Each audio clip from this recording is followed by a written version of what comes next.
Judge ridicules black teenager in court, stunned, to discover she's a brilliant lawyer in disguise. The courtroom fell into a hushed silence as Judge Theodore Grayson leaned back in his chair, a smug smile creeping across his face. His voice, dripping with condescension, echoed through the room. "Miss Carter, are you even aware of where you are?" he asked, addressing a teenage girl with messy curls, dressed in a simple hoodie and jeans. Her sneakers squeaked slightly as she shifted uncomfortably on the polished floor. "This is a court of law, not some high school debate club." Laughter rippled through the room. The attorneys seated at their desks exchanged amused glances. The girl stood alone at the defendant's table, clutching a stack of papers that seemed almost too heavy for her small frame. Her cheeks flushed, but her eyes remained steady, locked onto the judge. "Your Honor," she began, her voice calm despite the jeers. Judge Grayson cut her off with a dismissive wave of his hand. "Save it.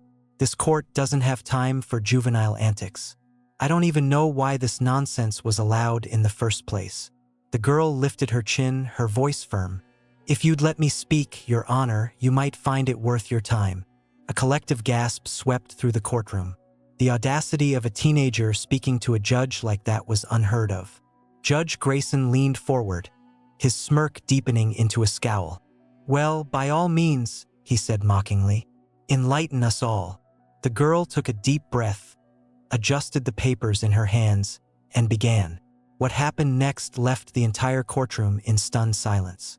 As she spoke, delivering a seamless argument filled with legal precedents, constitutional clauses, and courtroom procedures, it became clear. She wasn't just any teenager. She was knowledgeable, confident, and astonishingly precise. The attorneys who had been laughing just moments earlier were now furiously scribbling notes. Judge Grayson's expression shifted from amusement to disbelief. "Who are you?" he finally blurted out, leaning forward in his seat. His voice no longer carried mockery but genuine bewilderment. The girl met his gaze and gave a small, knowing smile. "I'm Amelia Carter," she said, "and I'm here to defend my client." The courtroom erupted into chaos, questions flying from every direction. The judge banged his gavel, demanding order, but his own composure was visibly shaken. How could a teenager command the courtroom with such authority? Who had allowed this? What was happening? And that's when, for the first time, Amelia's calm smile faltered, a flicker of hesitation crossing her face. The courtroom quieted again, all eyes locked onto her. What was she about to reveal? 2 weeks earlier, Amelia Carter sat in her small bedroom, surrounded by law books and legal pads. The books weren't hers. They belonged to her older brother, James, who had been studying for the bar exam. But James wasn't around anymore, and Amelia had made it her mission to learn everything he had. Her best friend, Lily, had called her crazy. "What are you even doing?" Lily asked one afternoon, sitting cross-legged on Amelia's bed and munching on a bag of chips. "You're like 16. You're not a lawyer." Amelia's fingers paused over her notebook, where she had been meticulously writing out case summaries. She looked up at Lily, her expression serious. "I don't care what people think," she said. "I have to do this." "But why?" Lily pressed, her voice softening. "Why can't you just let it go?" Amelia didn't answer right away. Instead, she flipped through one of James's old textbooks, her brow furrowed in concentration. Finally, she spoke. "Because someone has to stand up for people who can't stand up for themselves. And James believed I could do it." Lily didn't argue after that. Instead, she simply watched as her best friend poured herself into studying, preparing for something that seemed impossible.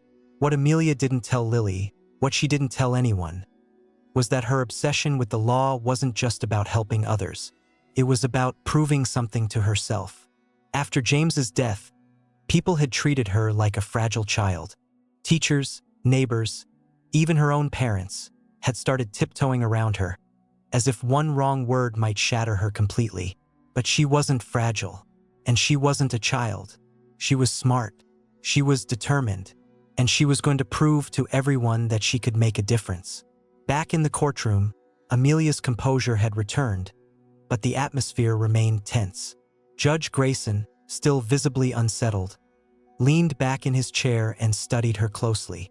"Miss Carter," he said slowly, "you're telling me you're representing the defendant?" Amelia nodded.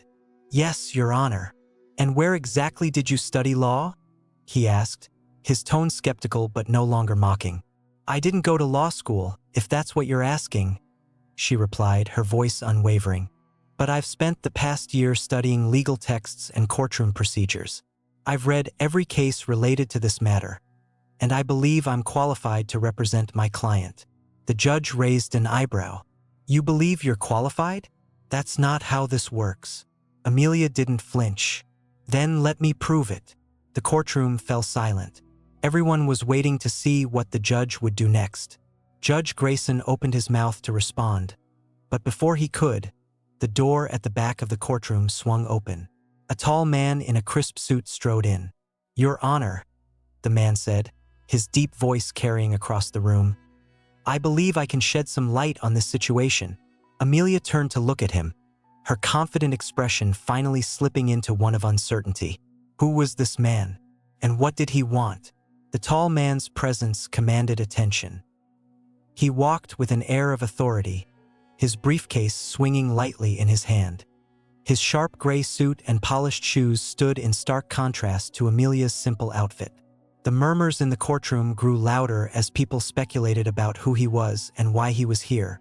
The courtroom fell into a tense silence as Judge Grayson's voice, now regaining its authority, rang out.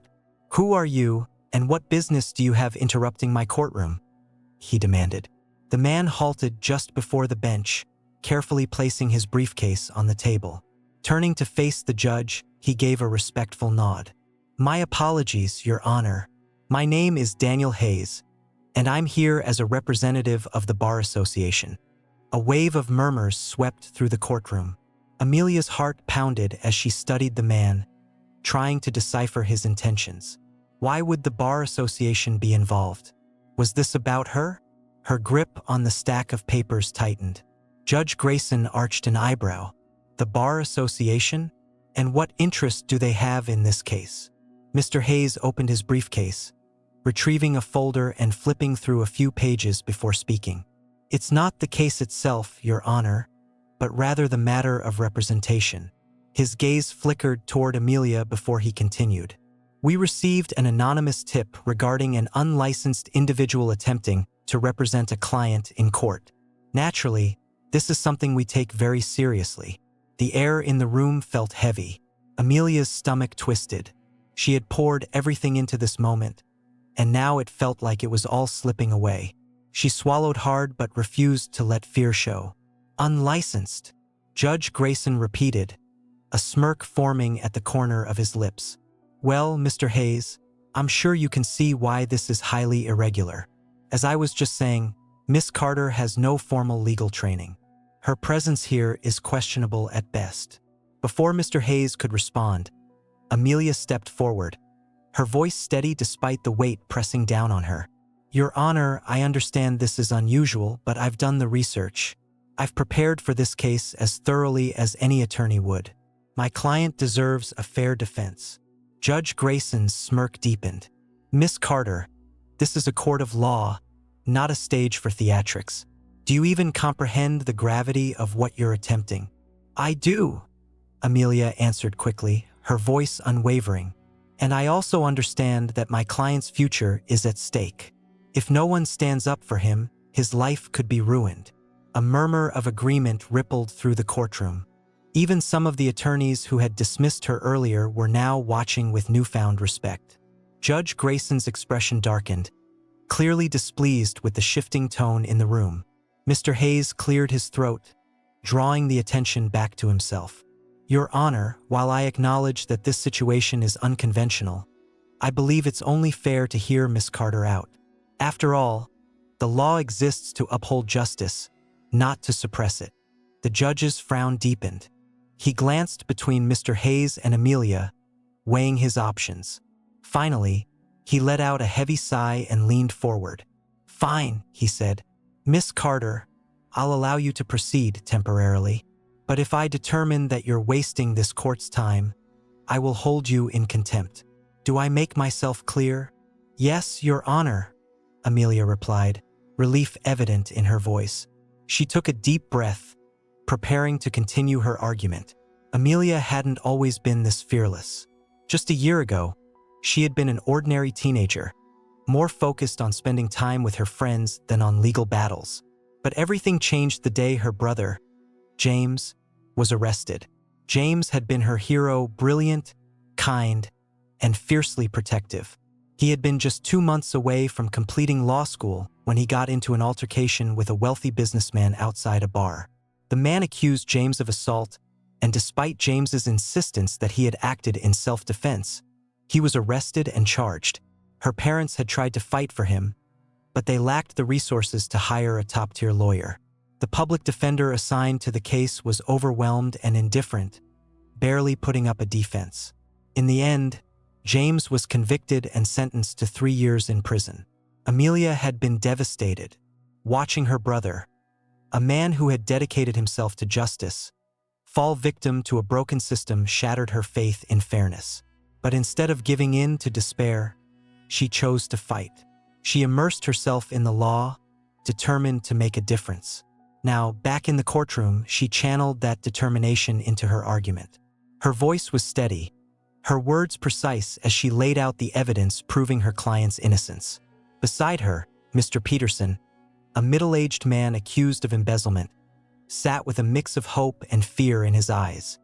He had vehemently denied the charges, and Amelia was here to prove his innocence. She presented documents revealing discrepancies in the company's financial records, pointing to the possibility that someone else was responsible. She cited legal precedents affirming her client's right to a thorough investigation.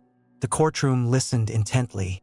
Even Judge Grayson, who had been so dismissive before, now leaned forward, studying her with an unreadable expression.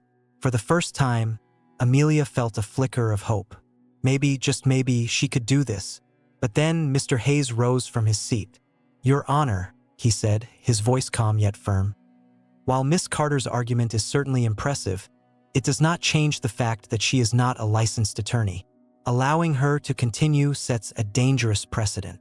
The courtroom buzzed with renewed tension. Judge Grayson turned his gaze back to Amelia, his expression hard. Miss Carter, he said, his voice low and commanding, I'll give you one last chance to explain yourself. Who gave you the authority to act as legal counsel in this case? Amelia hesitated, her mind racing. She had prepared for this moment, but now that it was here, her confidence wavered. Taking a deep breath, she opened her mouth to answer. But before she could speak, the doors to the courtroom swung open once more. This time, it wasn't another suited professional who entered. It was a young boy no older than 10. Amelia! The boy's voice cut through the tension like a knife. Amelia turned sharply, her eyes widening in shock. Ethan, she whispered. The boy ran toward her, clutching a crumpled envelope in his small hands. You forgot this, he said breathlessly, thrusting the envelope toward her. Amelia stared at the envelope, her heart pounding. She recognized it immediately. It was something she had never planned to reveal, at least, not here, not now. But with the entire courtroom watching, there was no escaping it. Amelia's hands trembled as she took the envelope from Ethan, the weight of countless eyes pressing down on her. Her fingers quivered as she gripped it tightly, as if sheer willpower could make it vanish. The courtroom was deathly silent, everyone straining to see what was so significant about the crumpled paper in her grasp. Miss Carter, Judge Grayson's sharp voice cut through the silence. What's in that envelope? Amelia hesitated, her mind racing. The envelope contained something she had never intended to reveal. Certainly not here, not before a packed courtroom, and especially not under Judge Grayson's unrelenting scrutiny. But Ethan, in his innocence, had brought it forward, leaving her with no choice but to address it. It's, she began, her voice faltering. It's nothing relevant to this case, Your Honor. Judge Grayson's eyes narrowed. Miss Carter, you're already walking a fine line. If you are withholding evidence pertinent to these proceedings, I assure you, the consequences will be severe. Amelia swallowed hard. She felt Ethan's small hand tugging at her sleeve, his wide, trusting eyes gazing up at her. "Show them, Amelia," he whispered, his voice barely audible. Her heart sank. The boy didn't understand the consequences of what he was asking her to do. But she couldn't blame him. He was only trying to help. Taking a deep breath, she glanced at her client, Mr. Peterson, whose expression was a mixture of confusion and fear. Amelia's fingers moved to unseal the envelope, but before she could, Daniel Hayes stepped forward. "Your Honor," he interjected in a measured tone, "I believe we are straying from the main issue. Whatever Miss Carter has in her possession is irrelevant to her ability or inability to represent a client." The judge raised a hand, silencing Hayes. "I will decide what is relevant." Amelia inhaled deeply, bracing herself. Revealing the contents of the envelope could upend everything. But refusing to comply would likely result in contempt of court. The weight of the decision pressed down on her, making her feel utterly alone. "Miss Carter," the judge said again, his tone now a low warning. "I won't ask again. Open the envelope." Amelia's gaze flickered to Ethan, then to Mr. Peterson, and finally back to Judge Grayson. With no other options, she slowly tore open the envelope and pulled out its contents. Inside was a letter, handwritten in her brother James's meticulous script. Amelia's throat tightened as she unfolded it, her eyes scanning words she already knew by heart. It was a plea, James's final message to her before being taken to prison. The letter was filled with encouragement, hope, and a challenge to stand up for those who couldn't defend themselves, no matter how impossible it seemed. Her hands trembled as she held the letter, uncertain of what to do next. The courtroom remained silent, the tension so thick it was suffocating. "What is it, Miss Carter?" Judge Grayson's voice was softer now, almost curious. Amelia hesitated, then carefully folded the letter and tucked it back into the envelope. "It's personal," she said firmly, meeting the judge's gaze, "and it has no bearing on this case." For a moment, Judge Grayson said nothing. The air in the courtroom was heavy with anticipation. Finally, he leaned back in his chair and exhaled. "Fine," he said at last. "But understand this, Miss Carter. This is your final warning. Any further disruptions, and I will have no choice but to remove you from this courtroom." Amelia gave a small nod, relief washing over her. She glanced at Ethan and offered a reassuring smile. "Thank you," she whispered, ruffling his hair. "You can go sit with Lily now." Ethan nodded and scampered to the back of the courtroom, where Amelia's best friend, Lily, sat watching anxiously. Just as Amelia turned back to face the judge, ready to proceed, the doors of the courtroom burst open again.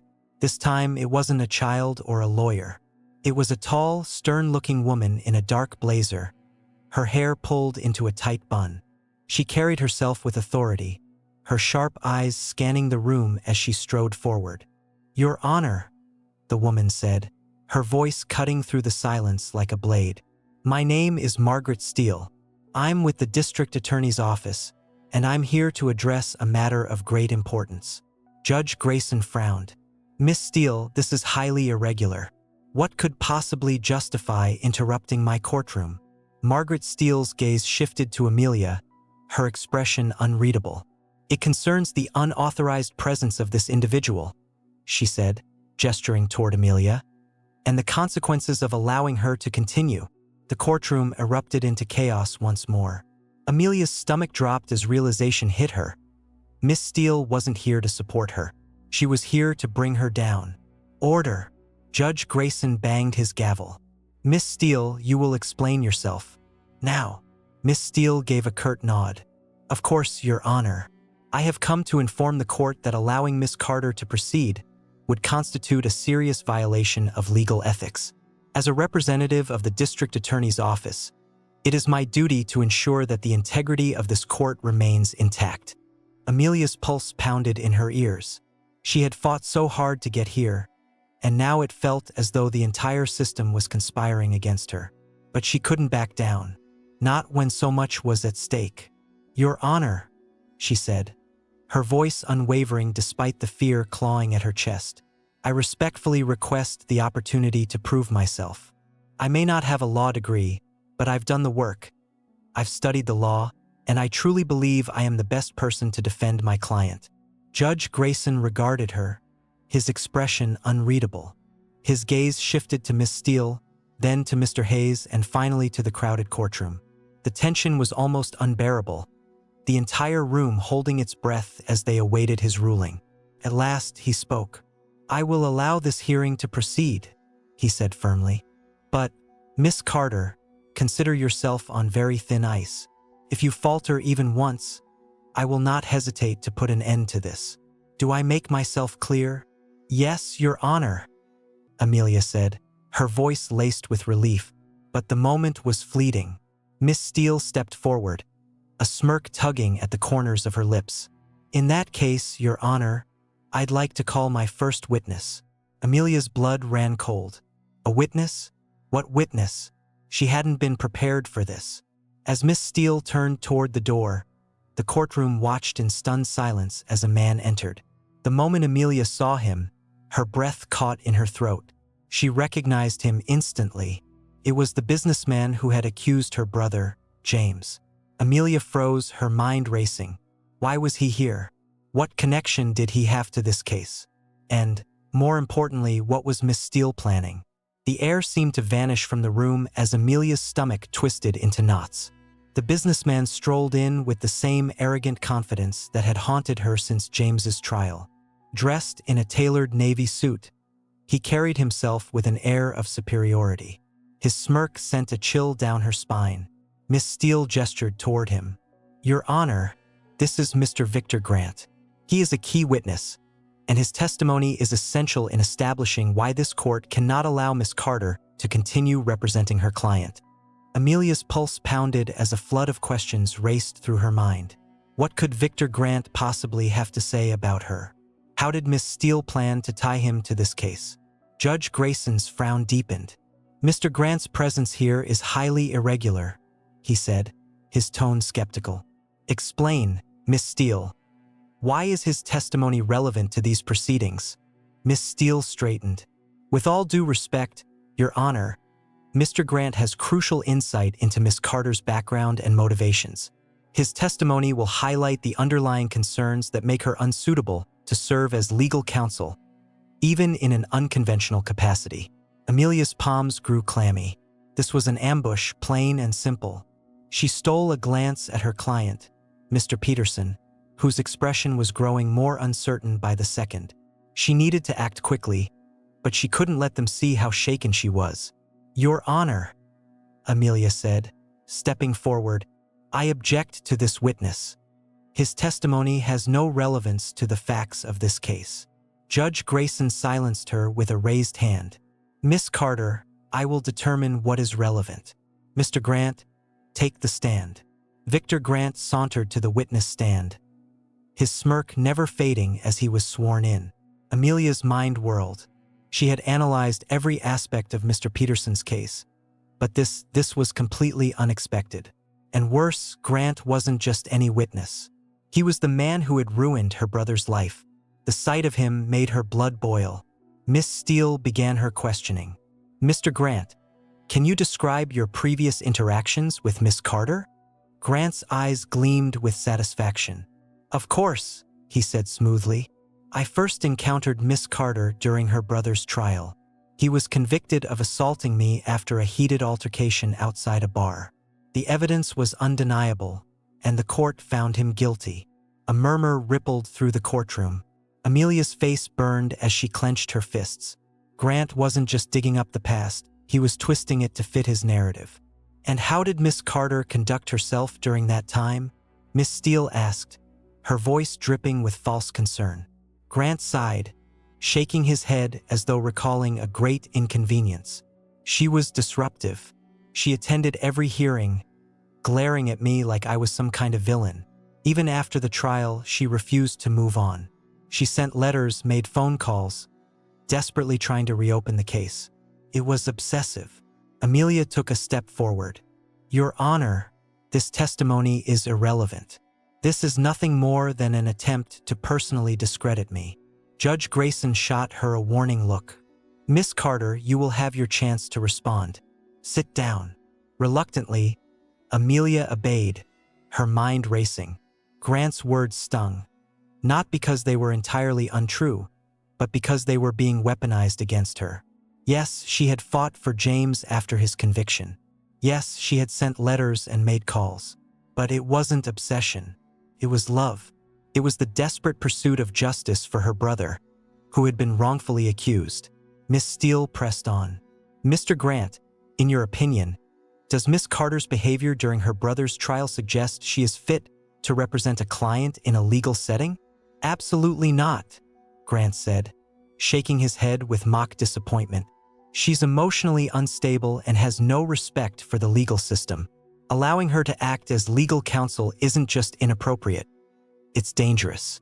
The words hit Amelia like a blow to the chest.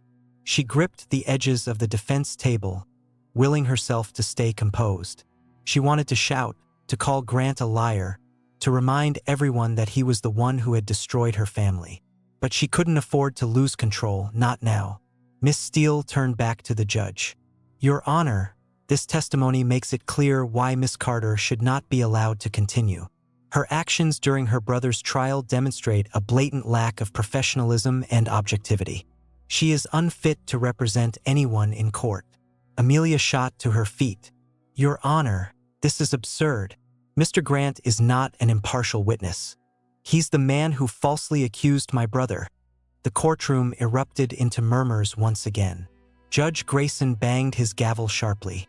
"Order. Miss Carter, you will conduct yourself properly, or I will hold you in contempt." Amelia took a deep breath, forcing herself to steady her emotions. "Your Honor," she said, her voice firm but composed, "Mr. Grant's testimony is biased and irrelevant. If this court truly seeks justice, then I respectfully request the chance to cross-examine him." The judge hesitated, clearly conflicted. After a moment, he gave a small nod. "Very well, Miss Carter. You may proceed." Amelia stepped forward, her pulse pounding in her ears. This was her opportunity to turn the tide, but it wouldn't be easy. Grant was a master manipulator, and he had Miss Steele's full support. She needed to be precise, focused, and unwavering. "Mr. Grant," she began, keeping her voice steady despite the tension crackling in the air. "You claim that my actions during my brother's trial were disruptive. Can you provide specific examples?" Grant smirked. "I don't need to. Everyone in that courtroom saw how you behaved." "That's not an answer," Amelia said calmly. "If you're going to accuse me of being disruptive, then you need to provide concrete evidence. Otherwise, your testimony is nothing more than personal opinion." Grant's smirk faltered slightly. "Fine. You were loud, argumentative, and refused to accept the court's ruling. And do you believe that those actions motivated by my fight for my brother's innocence, somehow make me incapable of defending my client today?" "Yes," Grant said bluntly. "You're too emotional to handle a case like this." Amelia's gaze sharpened. "Too emotional? Or too determined to stop people like you from manipulating the system for your own gain?"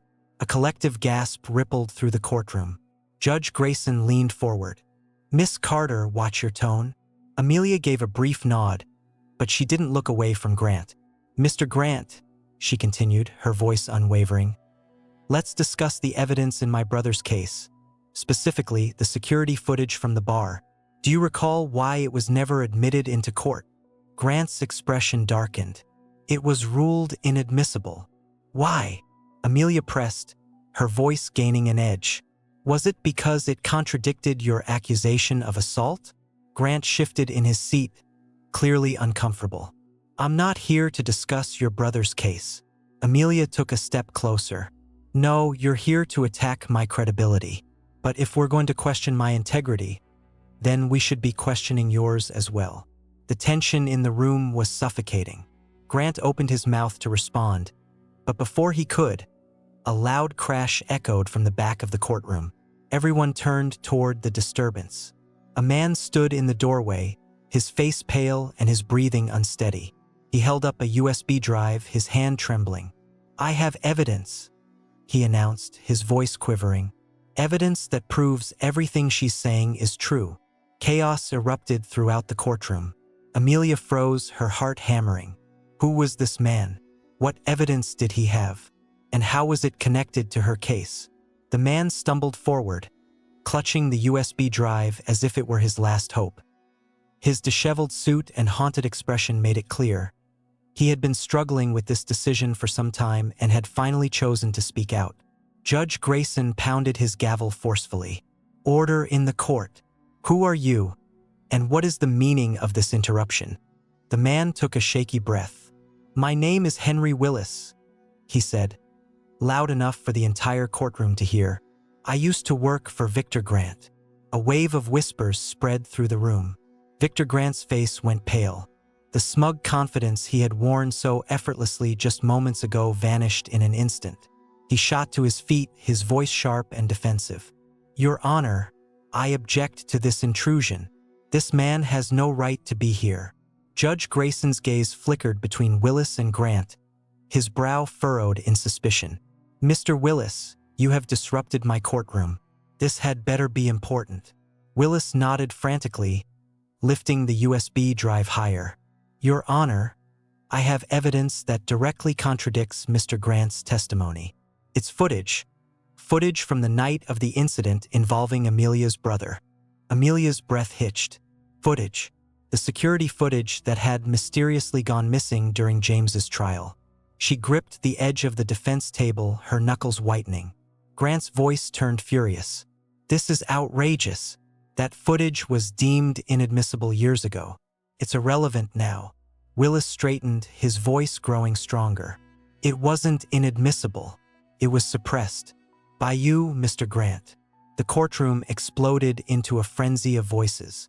Judge Grayson banged his gavel repeatedly, his patience wearing thin. Order. I will have order in this courtroom.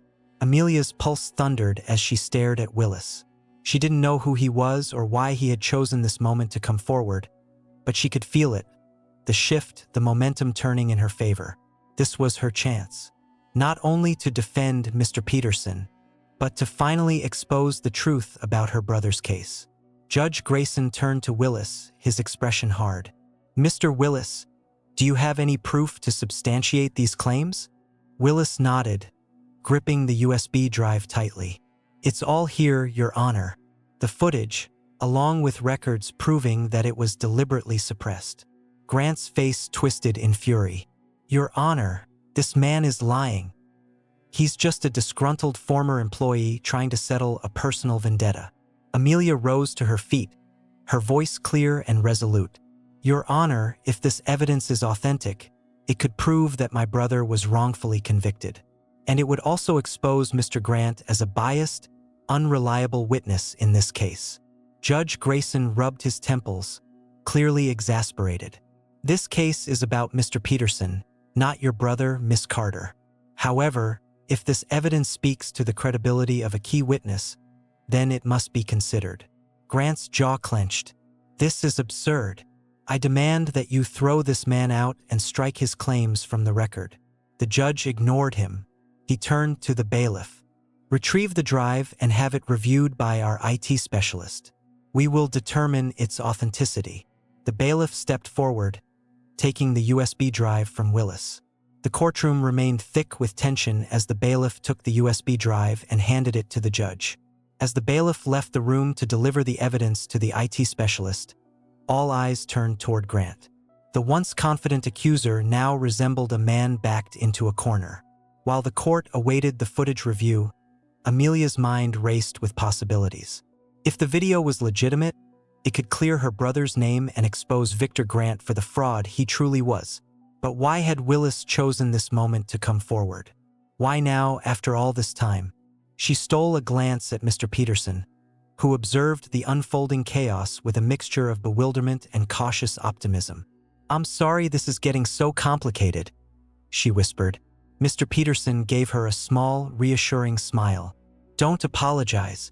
You're fighting harder for me than anyone ever has. Amelia's chest tightened at his words. She hadn't expected to feel such a deep connection to Mr. Peterson's struggle, but he reminded her of James, falsely accused and facing overwhelming odds. She resolved to keep pushing forward no matter what. After what felt like an eternity, the bailiff returned, carrying a laptop. He approached the judge, his expression serious. "Your Honor," he announced, "the footage is authentic. There is no sign of tampering." A wave of murmurs spread through the courtroom. Judge Grayson gave a slow nod, his face unreadable. "Play the footage." The bailiff adjusted the laptop so the screen was visible to the court, then pressed play. The grainy black and white video flickered to life, displaying the bar on the night of the altercation. Victor Grant sat at a table with several associates, laughing and drinking. Moments later, James entered the frame, his demeanor calm and composed. He approached Grant, said something inaudible, then turned to leave. But what happened next stunned the courtroom. As James walked away, Grant stood abruptly, grabbed his arm, and shoved him. James turned, clearly attempting to defuse the situation, but Grant threw the first punch. The fight that followed was brief, but there was no mistaking it. Grant had been the aggressor. Amelia felt her eyes burn with unshed tears. This was the truth, irrefutable proof that her brother had acted in self-defense. She turned to look at Grant, whose face had gone an alarming shade of red. The footage ended, leaving the room in stunned silence. Judge Grayson leaned back in his chair, his expression grim. "Mr. Grant," he said, his tone icy, "care to explain this?" Grant stammered, his previous arrogance crumbling. "Your Honor, I don't know what this man is trying to pull, but..." Judge Grayson cut him off sharply. "That's enough. This court will not tolerate perjury or obstruction of justice." He turned to Daniel Hayes, who had remained silent throughout the ordeal. "Mr. Hayes, I suggest you reassess the credibility of your witness." Hayes nodded slowly, his expression tight. "Understood, Your Honor." Amelia stepped forward, her voice unwavering. "Your Honor, this evidence not only discredits Mr. Grant, but it also raises serious doubts about his previous accusations against my brother. I urge this court to consider his testimony with extreme caution moving forward." Judge Grayson nodded. "Duly noted, Miss Carter. However, let me remind you that this case is about Mr. Peterson. Keep your focus on defending your client." "Yes, Your Honor," Amelia replied, though her mind was already racing with possibilities. If she could bring this evidence to light, it might not only save Mr. Peterson but also reopen her brother's case. As the courtroom settled, Miss Steele rose, her expression unyielding. "Your Honor, in light of this new evidence, I request a brief recess to reassess our position." Judge Grayson sighed, glancing at the clock. "Very well. We will reconvene in 30 minutes. As the room emptied, Amelia sank into her chair, her thoughts spiraling.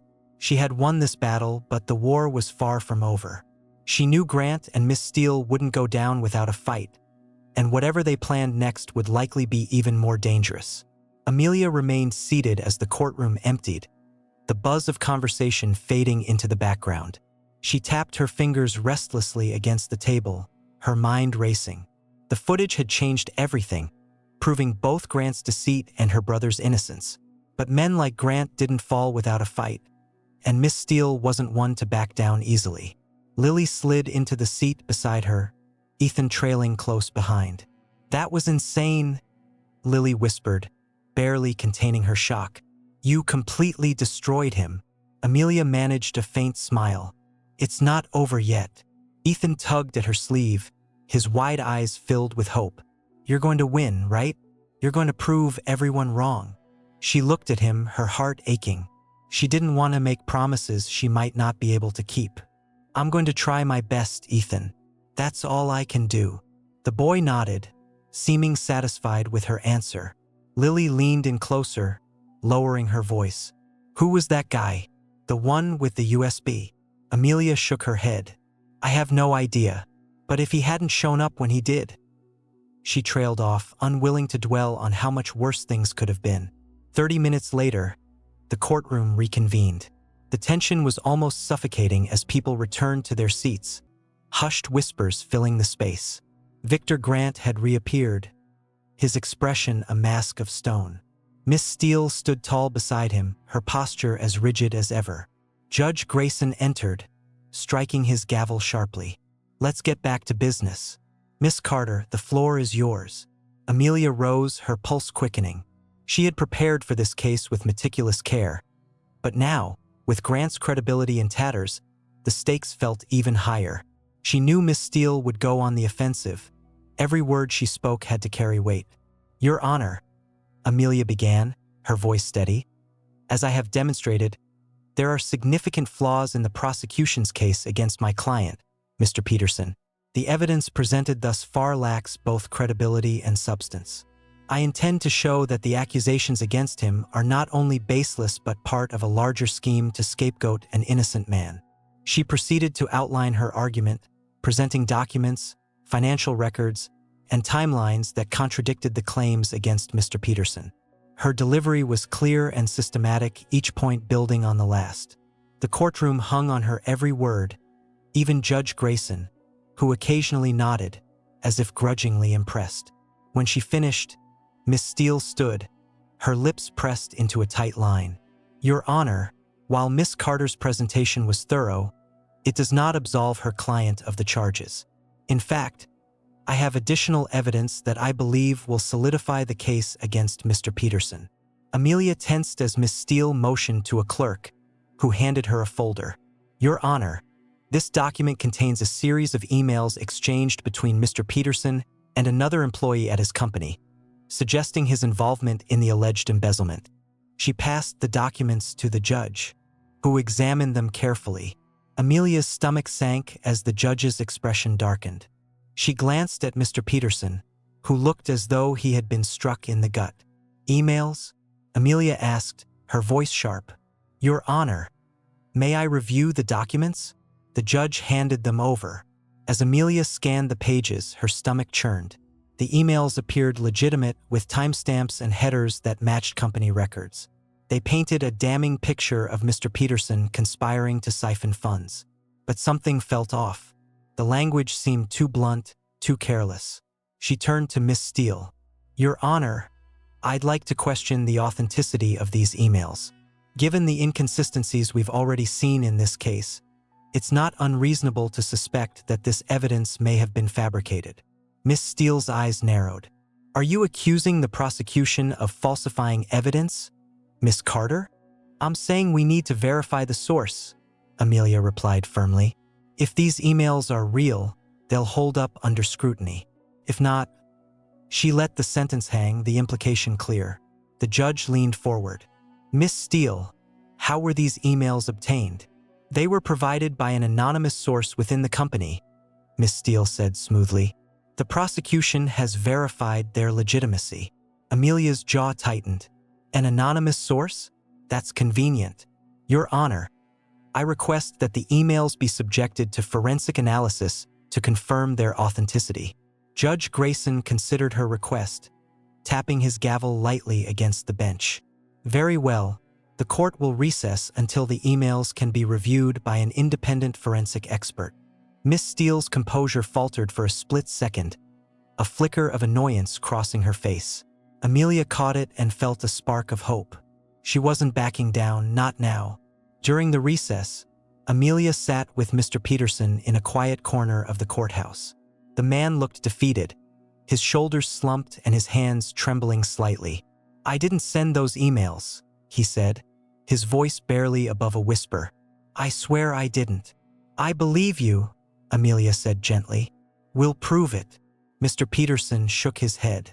"It doesn't matter. They've already decided I'm guilty. You've seen how they look at me." Amelia reached out and placed a hand on his arm. "You're not guilty, and I won't let them railroad you. You have to trust me." He met her gaze, his eyes filled with uncertainty but also a glimmer of hope. "You remind me of my daughter," he said softly.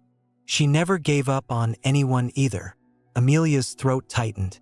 "Then I won't give up on you." Hours later, the courtroom reconvened. The forensic analyst stood at the witness stand holding a report. The tension in the room was palpable as Judge Grayson addressed him. "Have you completed your analysis of the emails?" "Yes, Your Honor. the analyst said.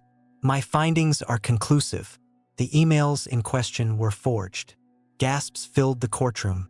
Amelia felt a rush of vindication as she turned to face Miss Steele, whose face was a mask of barely concealed fury. The judge banged his gavel. This is a serious development, Miss Steele, he said. The court will not tolerate the submission of falsified evidence. You will need to explain how this occurred.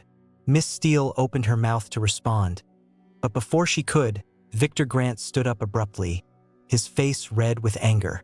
He pointed a finger at Amelia. This is all her doing, he shouted. She's manipulating this court to serve her own agenda. Enough, Judge Grayson barked, slamming his gavel. Mr. Grant, sit down, or I'll have you removed. Grant hesitated, then sank back into his seat, seething. Amelia's heart pounded as she watched him. She could feel it. Something was about to happen, and then it did. The door to the courtroom opened once again, and a man walked in.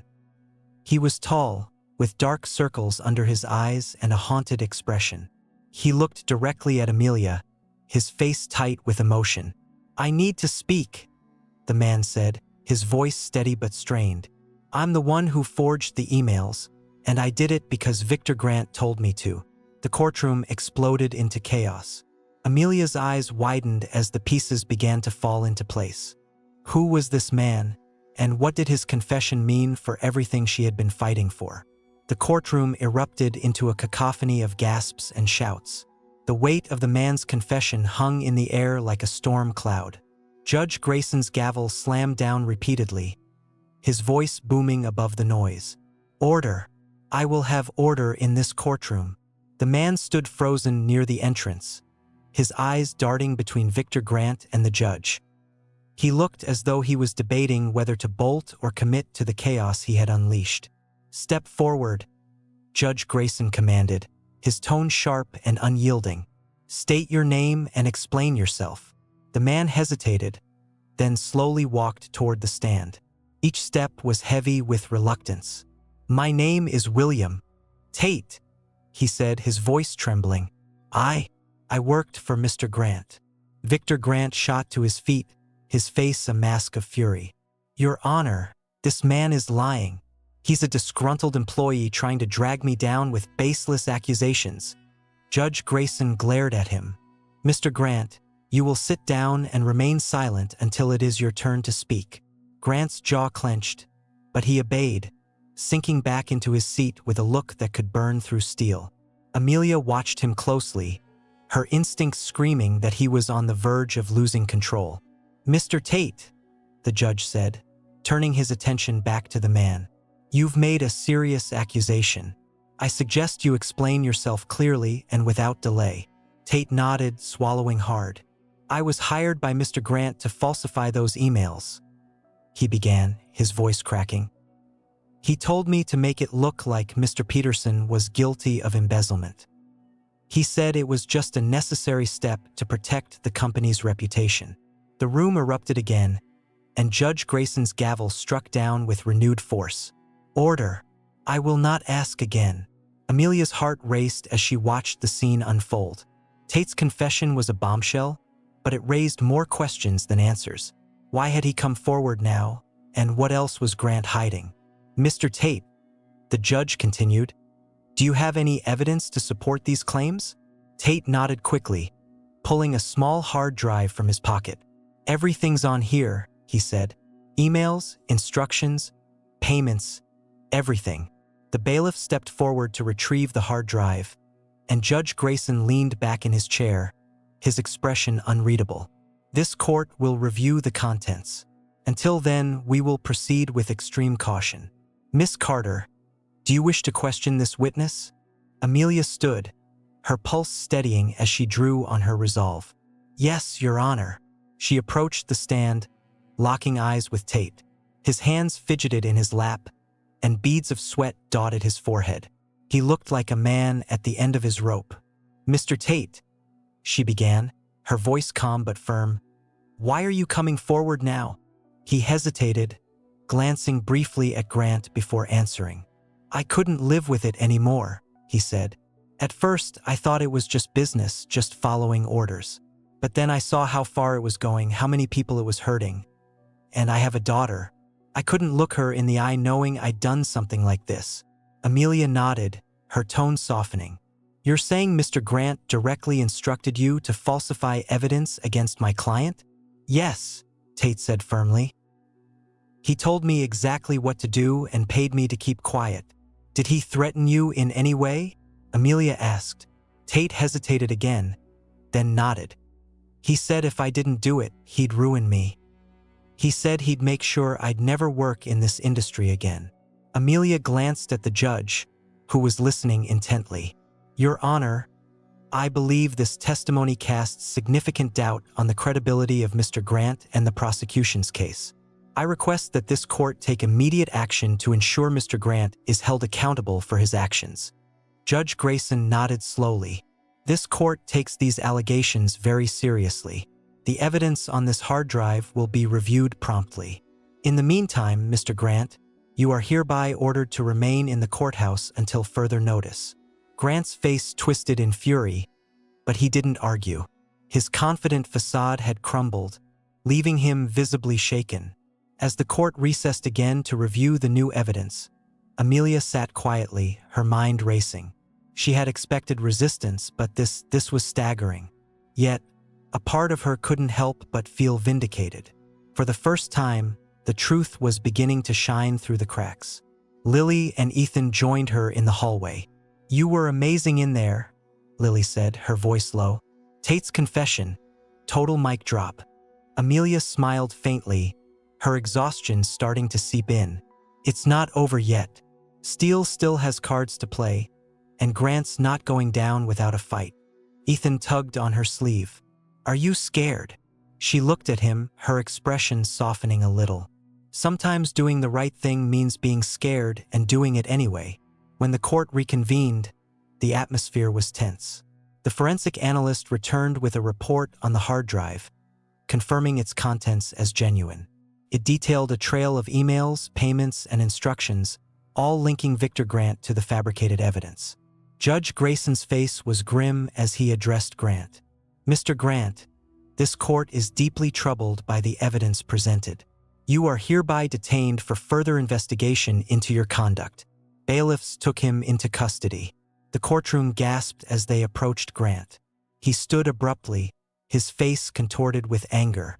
You'll regret this, he hissed, glaring at Amelia. You think you've won? This isn't over. Amelia held his gaze, refusing to flinch. She could see the desperation in his eyes, the realization that his carefully constructed facade was crumbling. The bailiffs escorted him out, and the courtroom began to settle. Miss Steele stood, her expression steely. Your Honor, while this development is significant, it does not absolve the defendant. The charges against Mr. Peterson still stand.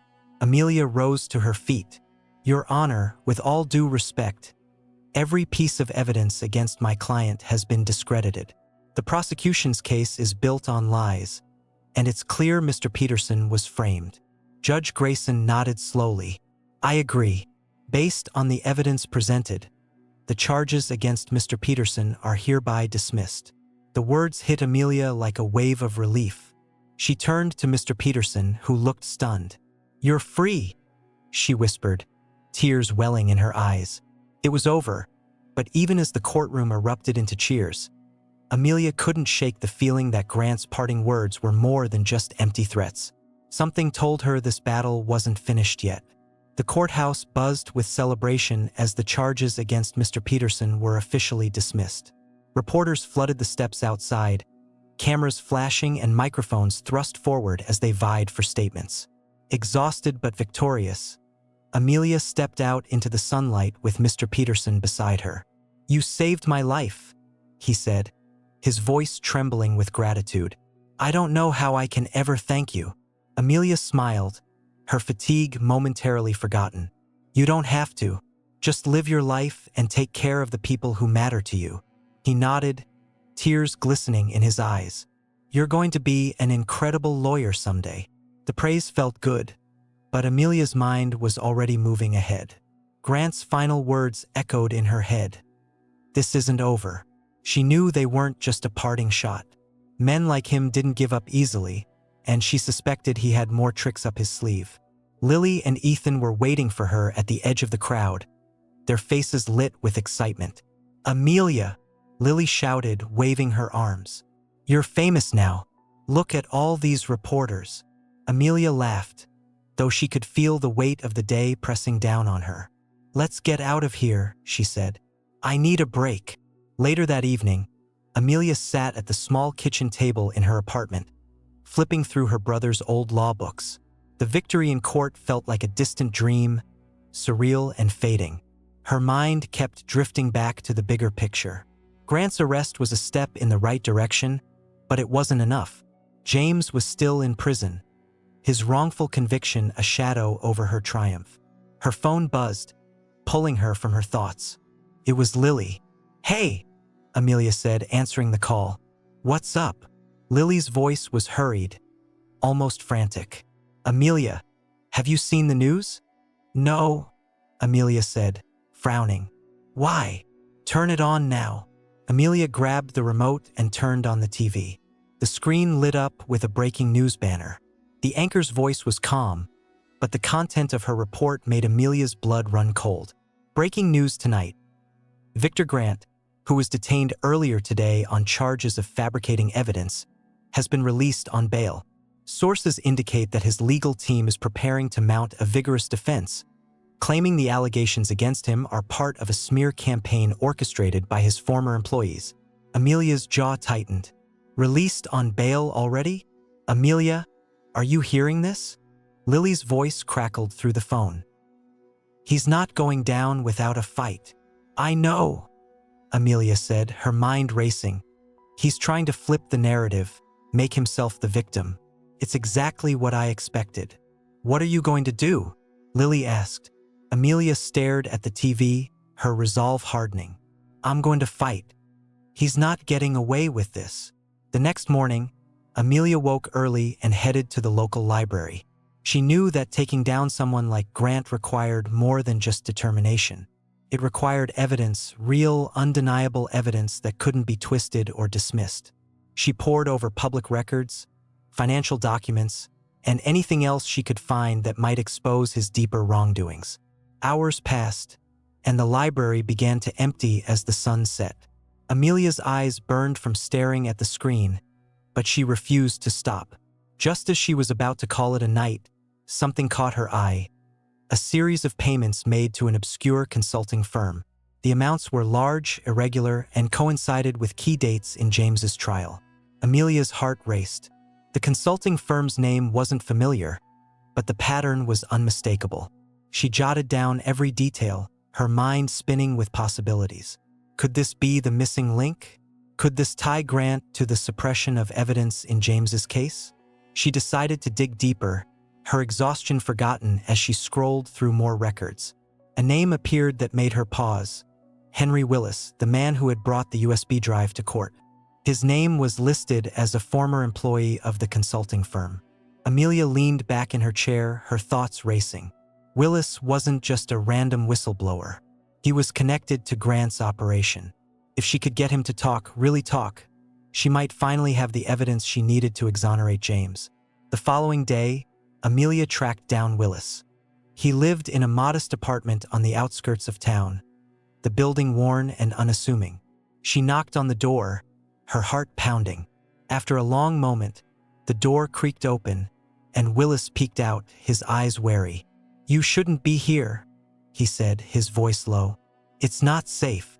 "I need your help," Amelia said, her tone pleading. "You came forward in court, but there's more to this, isn't there? You know things about Grant, things that could clear my brother's name." Willis hesitated, his expression conflicted.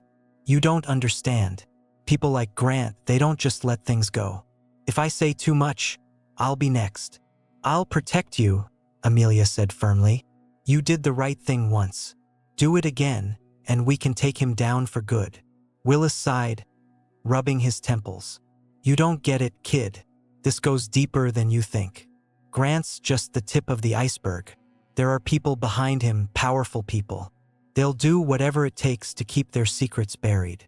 Amelia's stomach twisted, but she refused to back down. If we don't fight them, they'll keep doing this.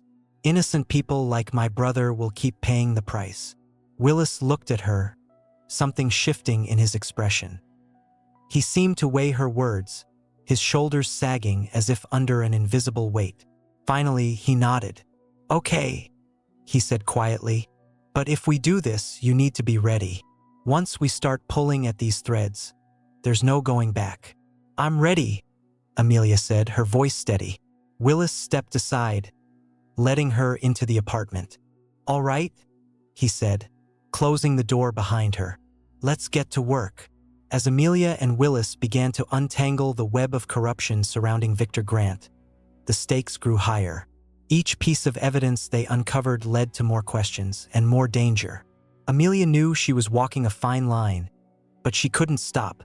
Not now, not when the truth was finally within reach. Then, one night, as she returned home from another late meeting with Willis, she found her apartment door ajar. Her heart sank, dread pooling in her stomach. She pushed the door open slowly, her pulse pounding in her ears. Inside, the apartment had been ransacked. Papers were scattered, furniture overturned, and her laptop was missing. On the kitchen table, a single note sat, its words scrawled in bold, menacing letters. Stay out of this, or you'll regret it. Amelia's blood ran cold. Grant's words from the courtroom replayed in her mind. This isn't over. He was coming for her, and he wasn't playing fair. Amelia stared at the note, her hands trembling as a mixture of fear and anger coursed through her.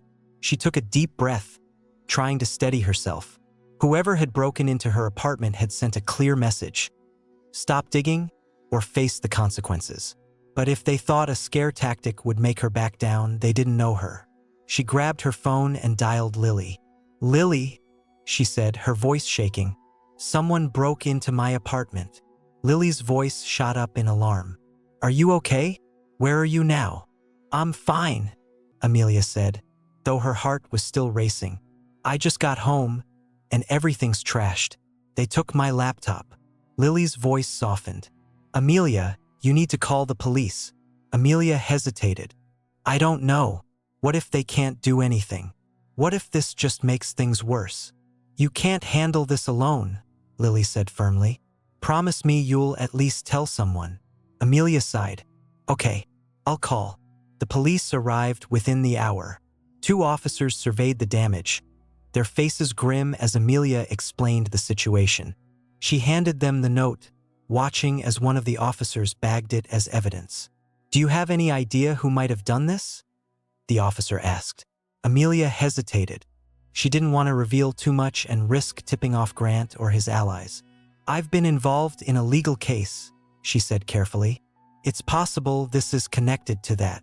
The officer nodded, jotting down notes. We'll file a report and have our team look into it. In the meantime, I suggest staying somewhere else for a few days, just to be safe. Thanks, Amelia said, though she knew she couldn't afford to slow down. If anything, this attack only reinforced her resolve. The next morning, Amelia met with Henry Willis in a quiet diner far from her usual spots. She hadn't told him about the break-in over the phone, fearing their calls might be monitored. When she explained what had happened, his face darkened. This is exactly what I warned you about, Willis said, his voice low. Grant's people don't play fair. If they're willing to break into your apartment, they're willing to do worse. I'm not scared of them, Amelia said, though she felt a pang of doubt. We're too close to the truth to stop now. Willis shook his head. You don't get it. It's not just Grant. There's an entire network of people behind him. Politicians, executives, even law enforcement. They all have something to lose if we expose this.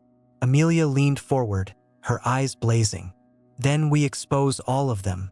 We've got the hard drive and we know there's more out there. If we can gather enough evidence, they won't be able to silence us.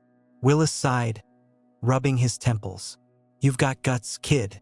I'll give you that. But guts won't protect you if they decide you're too much of a threat. Amelia thought about the note, the violation of her safe space, and the weight of what she was up against. But then she thought about James, sitting in a prison cell for a crime he didn't commit. She thought about Mr. Peterson, whose life had been nearly destroyed. She couldn't walk away, not now. "What's the next step?" she asked, her voice steady. Willis hesitated, then slid a folder across the table. "This is everything I've got on the consulting firm. If we can trace the money, we'll find the people pulling the strings." Amelia opened the folder and scanned the documents. Bank transfers, invoices, and internal memos. Each piece was a part of the puzzle. Her mind raced as she pieced together the connections, a web of corruption beginning to take shape. "This is huge," she said, her voice barely above a whisper. "It's not enough," Willis interrupted. "We need more concrete evidence, something that directly ties these people to their crimes." Amelia nodded. "Then we'll find it." Later that evening, Amelia returned to Lily's apartment, where she had decided to stay for the time being. Lily greeted her at the door, her face etched with worry. "You look exhausted," Lily said, pulling her inside. "You've been running yourself into the ground."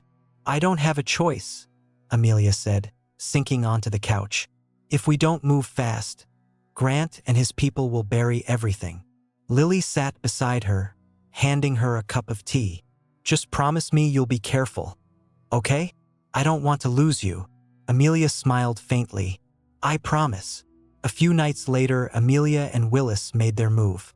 Armed with the information from the folder, they infiltrated an office building owned by the consulting firm. The plan was risky. Find the files they needed, copy them, and get out before anyone noticed. The building was quiet as they slipped inside, the dim glow of emergency lights guiding their way. Willis led the way to a small server room, his hands steady despite the tension in the air. "This is it," he whispered, pulling out a flash drive. "Watch the door."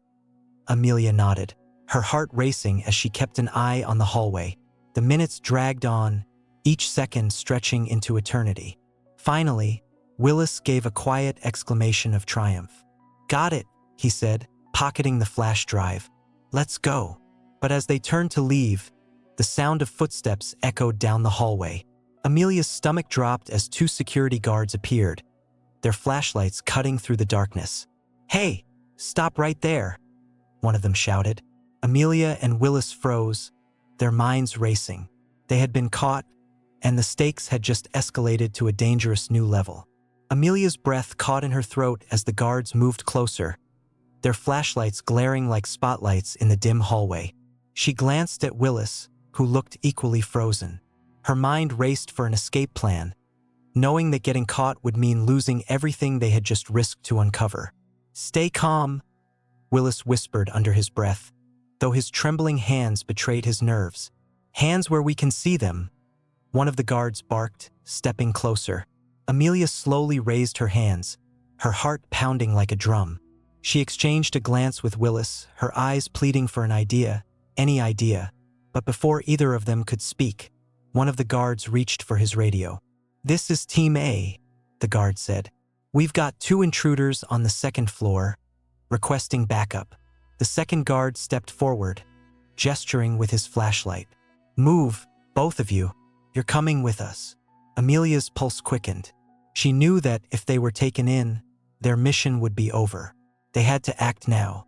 "Wait," she said, her voice surprisingly steady. "We can explain." The guards exchanged skeptical glances. "Explain what?" one of them asked.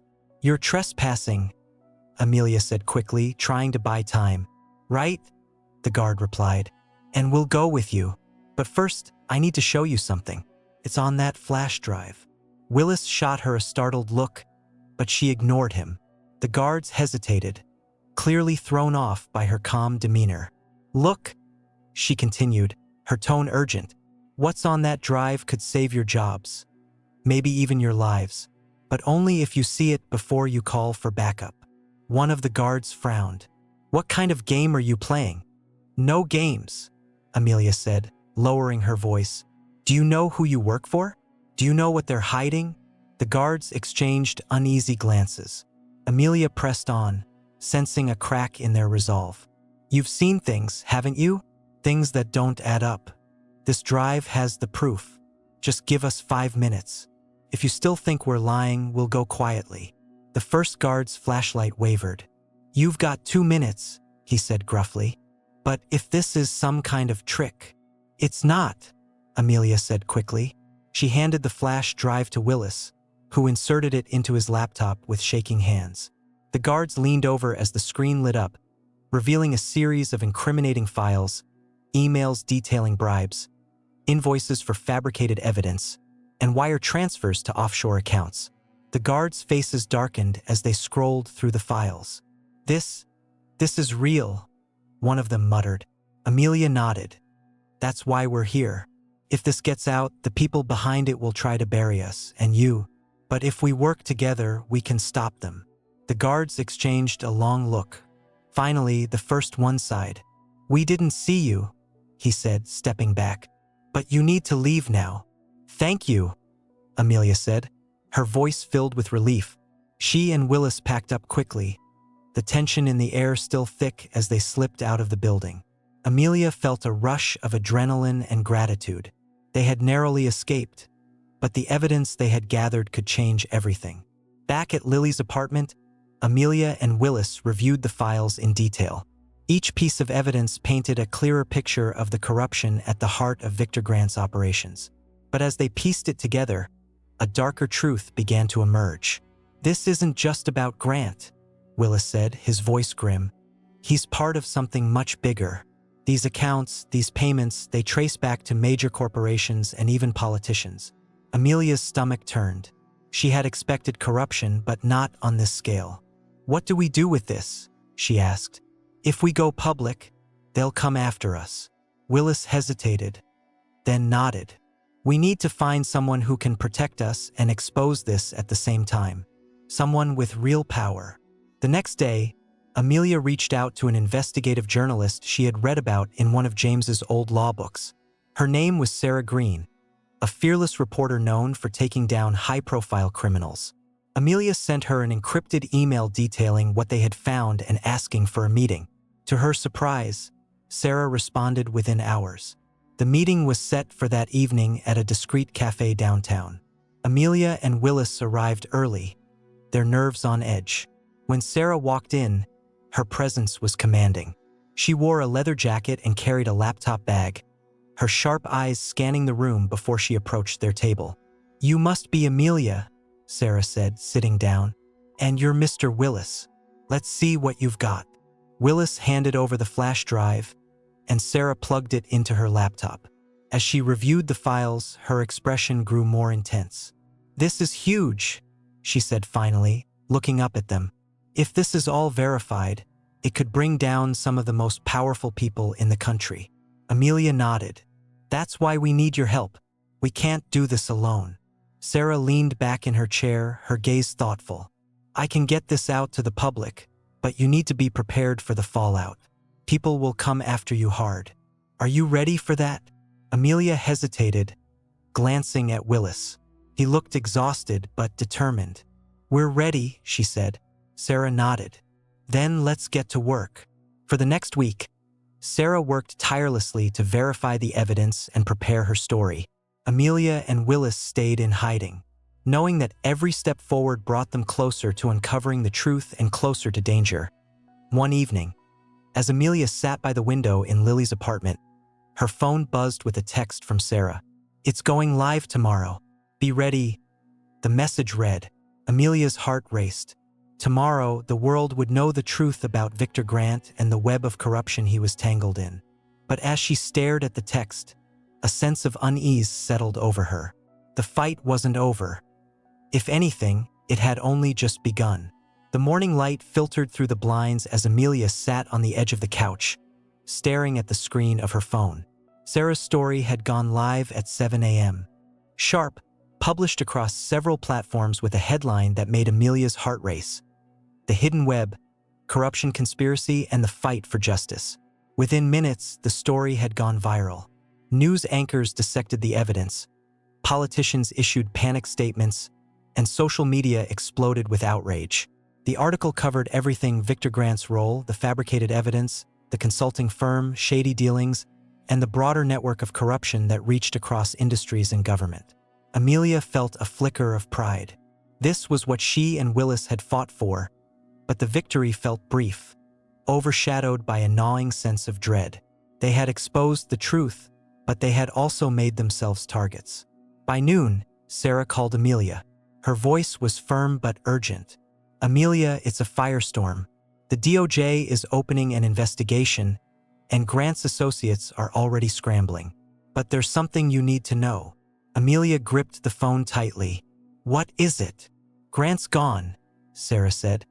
"He didn't show up to his scheduled court appearance this morning. Word is he skipped town." Amelia's chest tightened.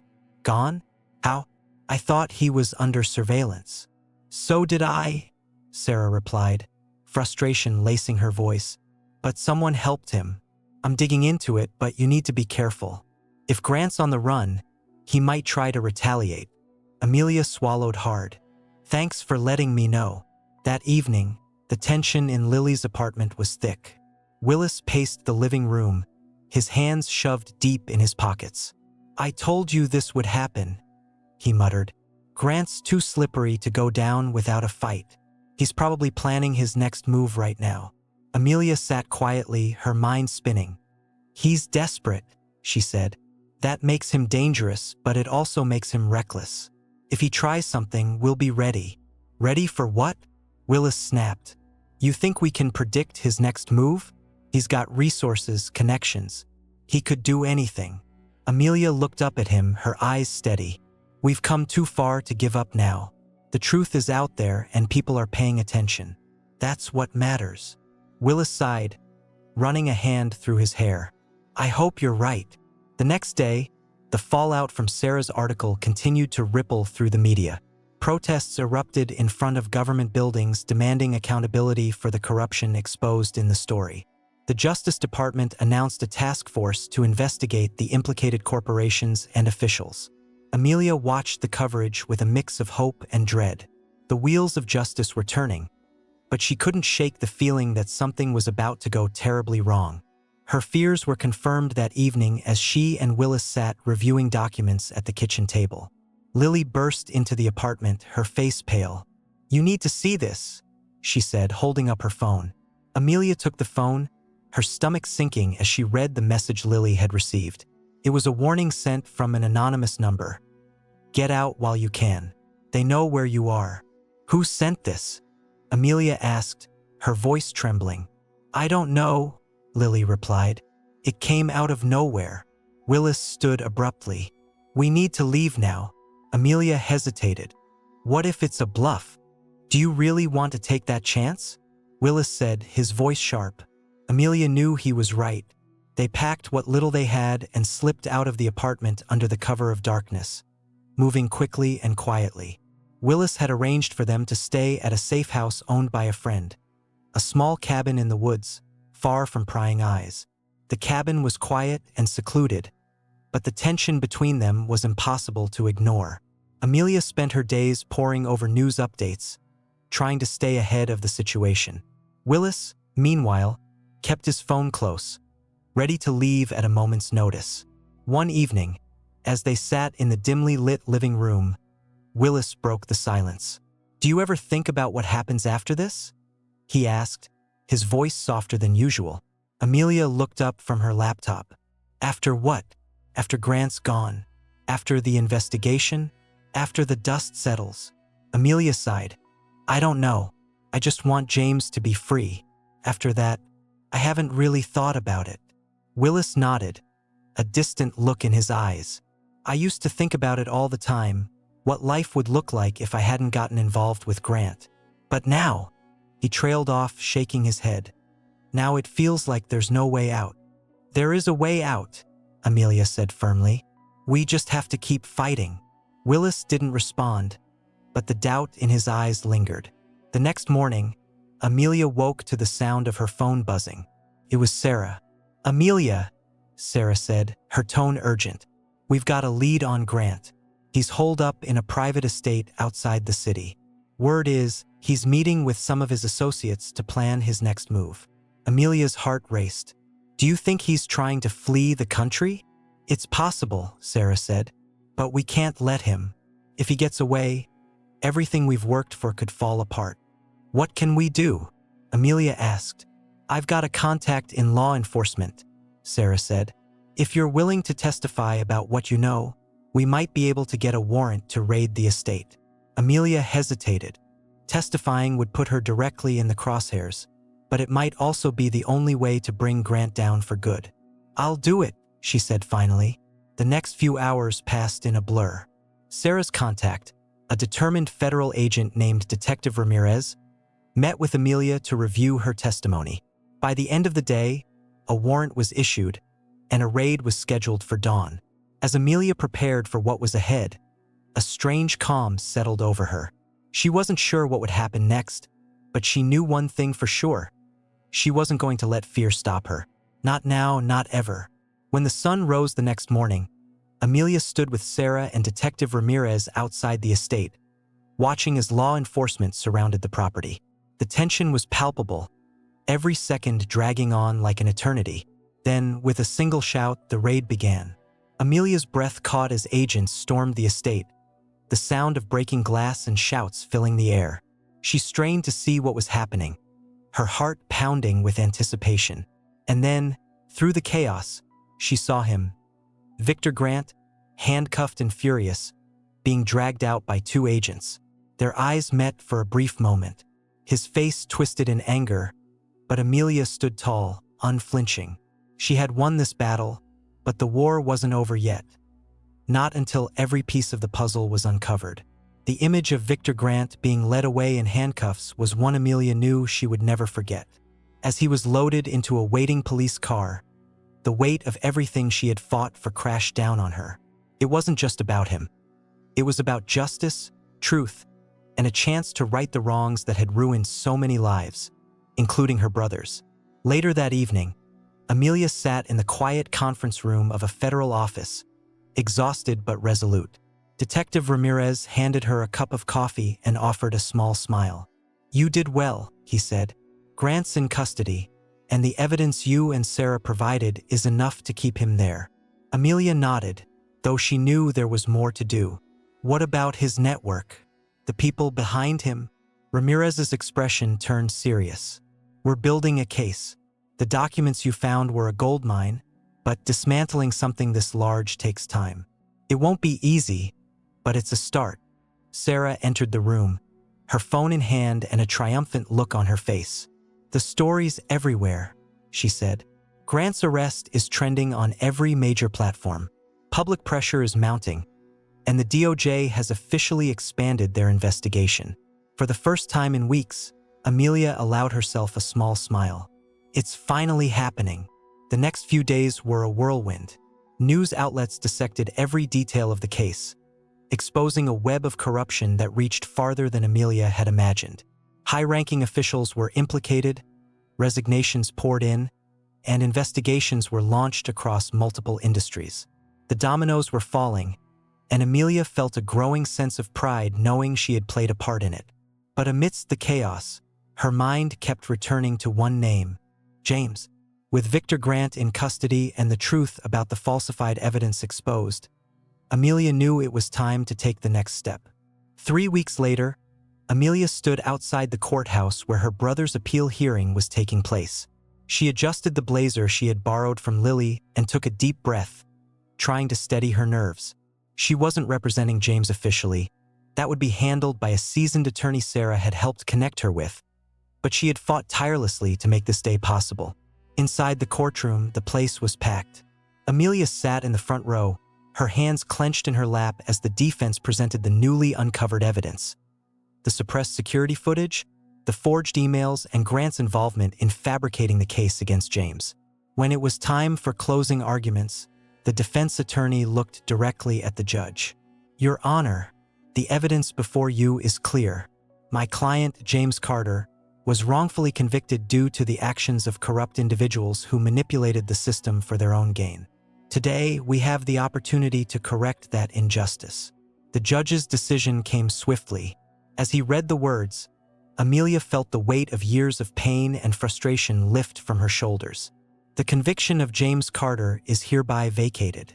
He is to be released immediately. Tears streamed down Amelia's face as the courtroom erupted in cheers. James, now standing beside the attorney, turned to her with a wide, disbelieving grin. She ran to him, throwing her arms around him in a hug that felt like it could last forever. "You did it," he whispered, his voice thick with emotion. "You actually did it." "We did it," Amelia corrected, pulling back to look at him. "You believed in me when no one else did. I just returned the favor." In the weeks that followed, Amelia found herself in a whirlwind of attention. Reporters wanted interviews, activists reached out with messages of support, and even law schools sent her letters of encouragement. But Amelia's focus remained on what came next. Sitting across from James at their parents' dining room table one evening, she laid out her plan. "I want to go to law school," she said. "For real this time. No shortcuts, no disguises. I want to do this the right way." James smiled, pride shining in his eyes. "You'd be amazing." "You think so?" she asked, her voice quiet. "I know so," he said firmly. "You've already done more than most lawyers ever will." Years later, as Amelia stood in her own courtroom, this time as an official attorney, she couldn't help but reflect on the journey that had brought her there. She thought about the people she had fought for, the battles she had won, and the lessons she had learned about courage, justice, and the power of standing up for what was right. Her first client, a young single mother wrongfully accused of theft, sat beside her. Amelia glanced at the opposing counsel, ready to begin her opening argument. She smiled, her voice steady and confident. "Your Honor, I'm here to defend someone who deserves the truth, and I intend to deliver it." And with that, the journey of Amelia Carter, the brilliant attorney who once stood in a courtroom mocked and underestimated, came full circle.